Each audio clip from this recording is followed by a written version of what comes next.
السلام علیکم ورحمۃ اللہ وبرکاتہ۔ میرے پیارے ساتھیوں، امید رکھتا ہوں آپ سب خیر و عافیت سے ہوں گے۔ آج آپ حضرات کے سامنے حضرت مولانا ڈاکٹر منظور مینگل صاحب حفظہ اللہ ورعاہ کی ایک تاریخ مناظرہ جو کہ تقلید کے موضوع پر ہوئی ہے اہل حدیث کے ساتھ، وہ لے کر حاضر ہوا ہوں۔ آپ حضرات مناظرہ دیکھیے، علم مناظرہ ہے، پارٹ 1 کی صورت میں آپ حضرات کے سامنے ہے، پھر بات کرتے ہیں۔ میں صاف سی بات حضرت بتا رہا ہوں، عام سی بات۔ یہ جتنے ہم لوگ ہیں، میں مولانا سے پوچھتا ہوں کہ اہل حدیث کے 2 اصول اطیع اللہ و اطیع الرسول، قرآن و حدیث سے حضرت ہمیں سب کچھ سمجھ کر کے دے دیں گے۔ ڈاکٹر صاحب، آپ کی اطلاع کے لیے میں عرض کرتا ہوں، میں حضرت سے کہتا ہوں کہ اس وقت آپ بتائیں ہمیں کہ آپ کا کلمہ کیا ہے؟ لا الہ الا اللہ محمد رسول اللہ ہم سب کا ہے نہیں ہے؟ لا الہ الا اللہ محمد رسول اللہ ہے نہیں؟ اس پر دلیل اس پورے کتابوں سے لا الہ الا اللہ محمد الرسول اللہ، آپ ایک جگہ پر لا الہ الا اللہ محمد رسول اللہ قرآن و حدیث میں ایک جگہ پر اور ان شرائط کے مطابق جو محدثین کے مطابق ہے۔ اور پھر میں آپ کو ابھی بتاتا ہوں کہ دیکھیں، ایک آدمی کہتا ہے کہ جی میں لا الہ الا محمد رسول اللہ پڑھتا ہوں۔ میں کہتا ہوں کیوں؟ وہ کہتا ہے کہ جی میں نے تو لوگوں کو دیکھا لا الہ الا محمد رسول۔ میں کہتا ہوں دلیل دے دو، اس لیے کہ جو بغیر دلیل کے ایک آدمی اس قسم کی بات کرتا ہے وہ تو مقلد ہوتا ہے۔ محترم نے جو میں نے حوالہ پیش کیا تھا، ماشاءاللہ اس کا اچھے طریقے سے تشریح آپ کو کر کے بتایا کہ ہمارے علماء نے اس بات سے روکا ہے کہ کچھ مذہب اس سے لے لو، اس کا تقلید کرو، اس کا کرو، اس کا کرو۔ تو ایسے کرنے سے ہمارے علماء نے روکا ہے، منع کیا ہے، یعنی تقلید مطلق سے منع کیا ہے کہ جب چاہے جس سے مسئلہ لے لو، جب چاہے جس سے لے لو۔ خوب وہ ریکارڈنگ ہو رہی ہے، آرام سے سن لینا دوبارہ۔ اور تقلیدی شخصی کے لیے کہا کہ تقلیدی شخصی ہی صرف کرنا چاہیے تاکہ خواہش پرستی سے لوگ بچ جائے، کہ جب امام شافعی کے مذہب میں کوئی مسئلہ اچھا لگ گیا تو ان سے لے لیا، کیونکہ مطلق کر رہے ہیں نا۔ امام احمد بن حنبل رحمۃ اللہ کے مذہب میں مسئلہ اچھا لگ گیا، آسان لگ گیا تو اس سے لے لیا۔ ایسا نہیں کرنا چاہیے۔ اب آپ دیکھ لیں، قرآن کریم میں اللہ سبحانہ و تعالیٰ نے سورۃ فتح اور سورۃ محمد میں اس کلمے کو بیان فرمایا ہے، دونوں جز قرآن میں موجود ہے۔ اگر یہ بھی ہم کو پیش کرنے کی ضرورت نہیں تھی، اس لیے کہ قرآن میں ایک جملہ قرآن کے شروع میں ہو، ایک آخر میں ہو۔ مثلا آپ نماز کی مثال لے لیں، نماز کی ثنا کہاں ہے؟ ایک حدیث میں ہے تکبیر اولیٰ کہاں ہے، دوسرے حدیث میں ہے تشہد کہاں ہے، تیسرے میں ہے رکوع کے مسائل کہاں ہے، یا سلام پھیرنے کے مسائل۔ 100 روایتوں کو جمع کرے گی، اس سے ایک نماز بنے گی۔ اگر لا الہ الا اللہ کا 2 جز الگ الگ مل جائے تو تب بھی صحیح ہے۔ ہم نے اکٹھا آپ کو سنا دیا صحیح مسلم سے کہ لا الہ الا اللہ محمد رسول اللہ۔ اگر قرآن و حدیث میں لا الہ الا اللہ محمد رسول اللہ نہیں ہے تو کیا یہ لا الہ الا اللہ محمد رسول اللہ یہ امام ابو حنیفہ رحمۃ اللہ علیہ نے بنایا، آپ کو دیا؟ اگر اس نے بنا کے دیا تو اس کے والد کو کس نے پڑھایا؟ آپ بتایا ہمیں۔ اگر تقلید سے کلمہ بنا ہے تو پھر جس کی تم تقلید کرتے ہو اس کے بزرگوں، اس کے بڑوں کو کس نے پڑھایا ہے اور کون سا کلمہ پڑھایا تھا؟ کیسی عجیب بات ہو رہی ہے تقلید پر، تقلیدی شخصی پر آپ دعوی لکھے اور اس کے لیے آپ آغاز کرے، چلے آگے۔ اور آپ کے علماء نے تقلید مطلق کو حرام کہا ہے، خواہش پرستی کہا ہے، لہذا تقلید شخصی سے آگے پیچھے نہ ہو۔ دیکھا کتابیں ہمارے پاس موجود ہے، اور مولانا اس اتنی موٹی سی بات کو ایسے گول مول کر دی۔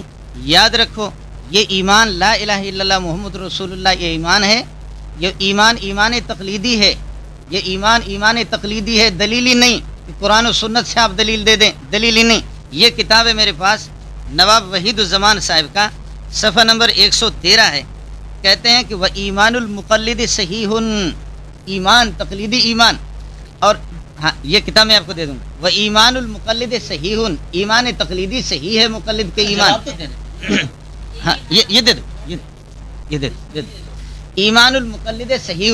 اب کہہ رہے کہ ہم آپ کو کلمہ پڑھانے، کیسے بات گول مول کرنے کے ماہر ہے کہ آپ کو کلمہ پڑھانے کے لیے ہم آپ سے کہہ رہے ہیں کہ بات اتنی سی موٹی سی ہے کہ قرآن و سنت کے اندر سب چیزوں کا ہونا اس انداز پر، یہ اس طریقے پر متواتر تواتر کے ساتھ آپ نے سنا ہے، تواتر کے ساتھ یہ کلمہ آیا ہے۔ ایسا نہیں ہے کہ قرآن و سنت سے آپ اس کو دکھائیں اور مان لیا اس بات کو کہ ایک ٹکڑا اس میں ہے، اللہ آپ کا بھلا کرے، سورہ فتح میں، اور ایک ٹکڑا سورہ محمد کے اندر ہے۔ وہ حدیث دکھاؤ کہ جو حدیث ہمیں یہ کہہ دے کہ دونوں ٹکڑوں کو ملاؤ تو تمہارا کلمہ مکمل ہو جائے گا۔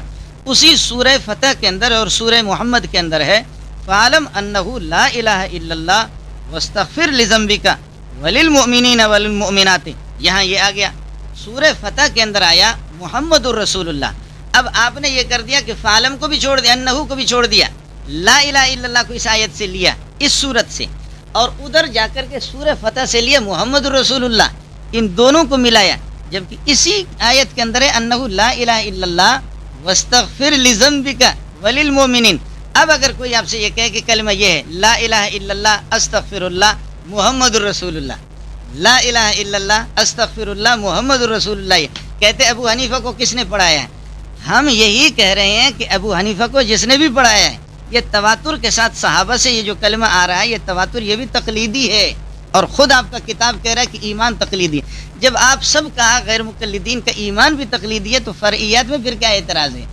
باقی مسلم شریف کی روایت آپ لوگ مسلم شریف لے لو, حتیٰ یشہدو اللہ الہ الا اللہ وان محمد رسول اللہ. میں نے یہ بات نہیں کی ہے, بات ہم نے یہ کی ہے کہ لا الہ الا اللہ محمد رسول اللہ یہ چیز, اور آپ دکھا رہے کہ حتیٰ یشہدو اللہ الہ الا اللہ وان محمد رسول اللہ. دیکھیے لفظ ہے لا الہ الا اللہ محمد الرسول اللہ, اور اللہ الہ الا اللہ اور ان محمد الرسول اللہ. آپ یہ کر دیں کہ لا الہ الا اللہ محمد الرسول اللہ, یہ دیکھا بات یہ ہے, ہاں کیونکہ موضوع پہ وہ نہیں آ رہے نا. بات یہ ہے کہ محترم نے کہا کہ لا الہ الا اللہ محمد رسول اللہ, میں نے کہا کہ قرآن کریم میں اس کے دونوں اجزاء قرآن میں موجود ہے, ایک بات. پھر میں نے حدیث پڑھ کر سنائی کہ دونوں اجزاء ایک ساتھ ہیں صحیح مسلم سے, اور آپ کہتے ہیں علیحدہ ہیں, اس میں علیحدہ نہیں ہے, لا الہ الا اللہ محمد رسول اللہ دونوں ساتھ ہیں.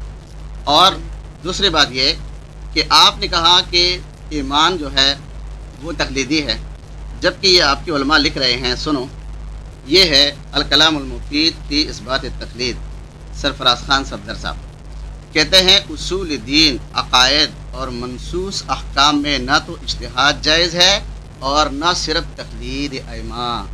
اصول دین میں تو تقلید ہے ہی نہیں, آپ کلمے میں تقلید کر رہے ہیں, نہ معلوم کہ کہاں چلے گئے. اصول دین میں تقلید ہے ہی نہیں, آپ کے علماء نے لکھا ہے, اور آپ زبانی جمع خرچ کر رہے ہیں. کوئی کتاب نکال کے دکھاؤ کہ آپ کے علماء نے کہا ہو کہ تقلید جو ہے وہ عقیدے میں بھی تقلید کرنا ہے. میں نے اس لیے آپ کو کہا کہ آپ تعین کریں گے کہ کتنے مسائل میں آپ تقلید کرتے ہیں. آپ دیکھ لیں.